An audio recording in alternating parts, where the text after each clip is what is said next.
We're caught in a trap. I can't walk out because I love you too much, baby. We're dancing to the jailhouse rock. Dun, dun, dun, dun, dun, dun, dun, dun, dun, dun, dun, dun, dun, dun. Come on, let's rock. Everybody, let's rock. We're dancing to the jailhouse rock.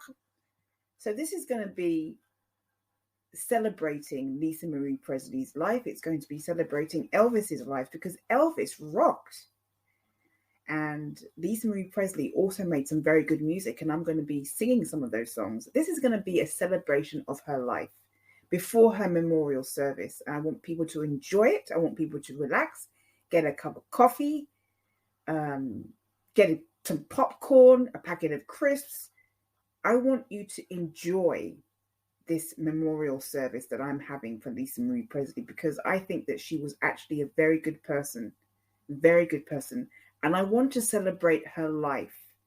And I want to give my condolences to her family, particularly Priscilla Presley, who I've met many years ago.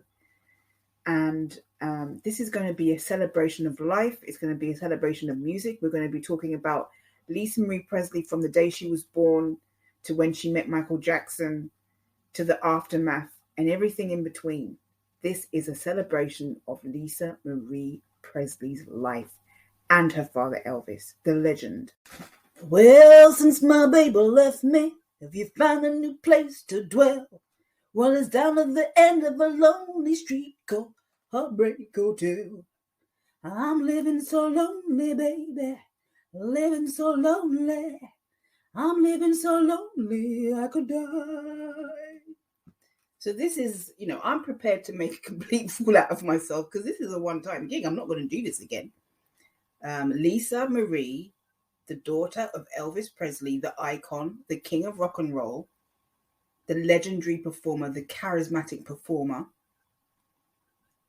the man who sold millions.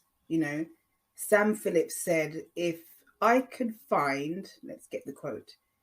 Sam Phillips told everybody, if I could find a white boy who could sing like a black man, I'd make millions. It's a blunt and very true statement. Elvis could sing as good as any African American. He could dance as good as any African American. He had the swagger. He had the look. He even dyed his sandy hair. He had sandy blonde hair, but he dyed it black. And he brought out those lovely eyes of his. He had the swagger of a black guy. He had the moves of an African American guy. His first love in terms of music was gospel music. Gospel music was Elvis's favorite music. I hear that he used to sneak into African American churches and was very moved by the sound of African American voices and African American music and gospel music.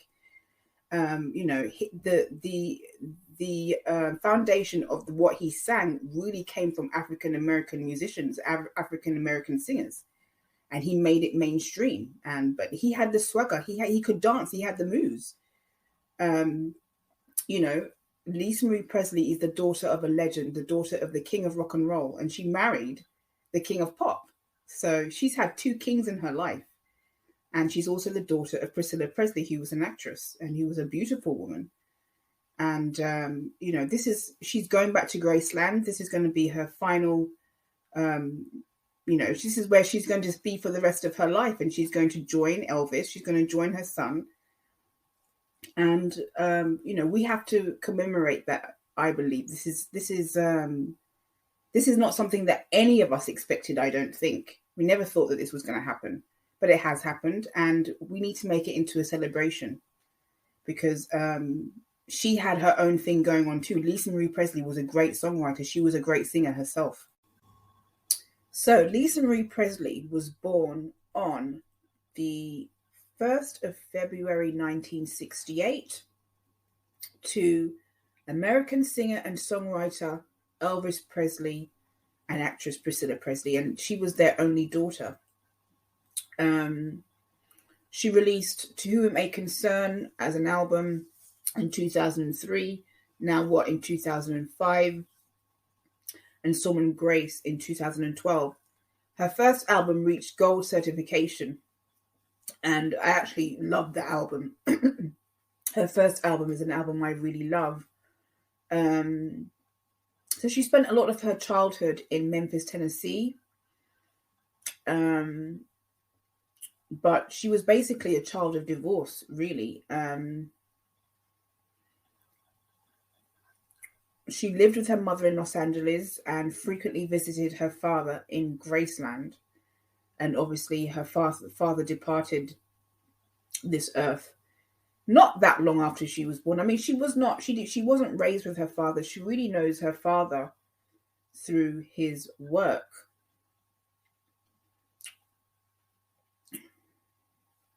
Now, do you know that Lisa Marie Presley actually lived in England for a while? And she did an Oprah Winfrey interview. And, the way she spoke is that she never wanted to return to America. England was now going to be her home. And, she wanted to get away from the United States and the press and the paparazzi. Between 2010 and 2016, she lived in a 15th century manor house in Rotherfield, East Sussex, England, 15 miles east of St. Manor Hill. Okay, so relationships. I'm going to get to the Michael Jackson relationship because that's the one that I really want to talk about. On May the 26th, 1994, 20 days after she had split from her husband, Presley married the singer Michael Jackson. Now, a lot of people have their own opinions on that marriage. That she was just did it to help him, that she was just a stand-in, that she was just a friend, that they never had a real marriage. With these celebrities, it's hard to tell what the truth is really, but I believe if she says it was a real marriage, then why should I not believe that it was a real marriage? That's what Michael Jackson said. I mean, why would she need to marry Michael Jackson? She's Elvis Presley's daughter. She doesn't need to marry somebody for fame, money, or status, does she? That doesn't mean to say that two people who are wealthy and have status in the world can't come together for superficial means. Of course, I know that can be the case as well. But I think it's fair to say that it was probably a real marriage and it just didn't work out. It wouldn't be the first time that marriages don't work out. I mean, half of marriages will end. So, and I remember not long after put it this way. After Michael Jackson departed this earth, she had very nice things to say about him. And she said that she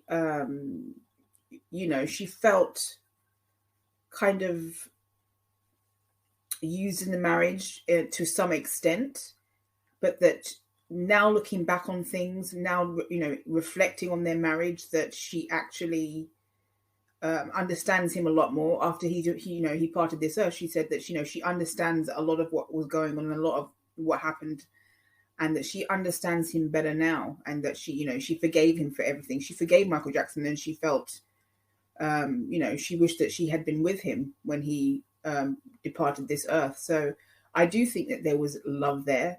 It just didn't work out. I mean, Janet Jackson got married to a singer called DeBarge. It didn't work out. Sometimes things just don't work out. So I am getting a little bit emotional because I'm an empath, and empaths can be emotional. Like I said, in 2003, Lisa Marie released an album called To Whom It May Concern. It was a debut album, and the songs on the album are very soul-searching, very reflective, very inspirational, very deep. Her music is very different to her father's, and one of my favorite songs on the album, and you can go and check that album out if you don't know anything about it, is called Indifferent. And the words are very resonant to me. It kind of looks like we won't make it, my friend. And it looks like you can't take it again, my friend. And all the pretty roses wilted up and pale themselves away today. The guillotine of truth has fallen. Somehow I'm the one you blame. This can't be happening, not so fast. I'm so mean. I can't stay indifferent because I know the outcome. one of my favorite songs on the album, and it actually is making me a bit emotional. This can't be happening, not so fast, I'm so mean. I can't stay indifferent because I know the outcome. Very, very deep and powerful words. So she was a very good songwriter. She was a good singer. No one could do what Elvis did. There's no one in the family that's going to be Elvis. Of course not. Elvis was Elvis, and there's only one Elvis. There's only one Michael Jackson. But I found her music to be very soul searching, very inspirational, reflective, introspective, and very deep. And I really enjoyed listening to that album. And I will be listening to it, now that she's returning to Graceland, which is what this is about, celebrating her return to Graceland. I wish that she had spent more time here, but that's life. And, we can learn from her. We can definitely learn from her. A lot of the greats, a lot of the celebrities, a lot of the people who we think have everything don't necessarily reach their full potential. I think it was her full potential to be here and to be here until she's, in her 80s and 90s. But that didn't happen. But I still celebrate her time on this planet. Lisa, won't you help to sing another song of freedom? 'Cause all I ever had, a redemption song. That was a small portion of Redemption Song by Bob Marley. And I think that it's very fitting for somebody like Lisa Marie Presley. She's returning home to her final place, and she's going to be with the people she loves as she waits on the other people that she loves, like her mother and her children, to join her, in the future. It's a final goodbye, but it's a celebration also of life. And she lived, she got married, she had kids, she made music, she got to spend time with her family, she went on holiday, she got to grow up in beautiful houses. So she had a full life. She definitely had a full life, and we can celebrate that she had a full and complete life. Not a life free of complications or stress or whatever, but no one's life is free of those things. She had a full life. She lived to her full, she was very productive. She could have lived many more years and more of her full potential in terms of years of living, but she was a productive woman. She had children. She made music. She went on vacation. She spent time with her family. She had wonderful table dinners, dining table times with her family.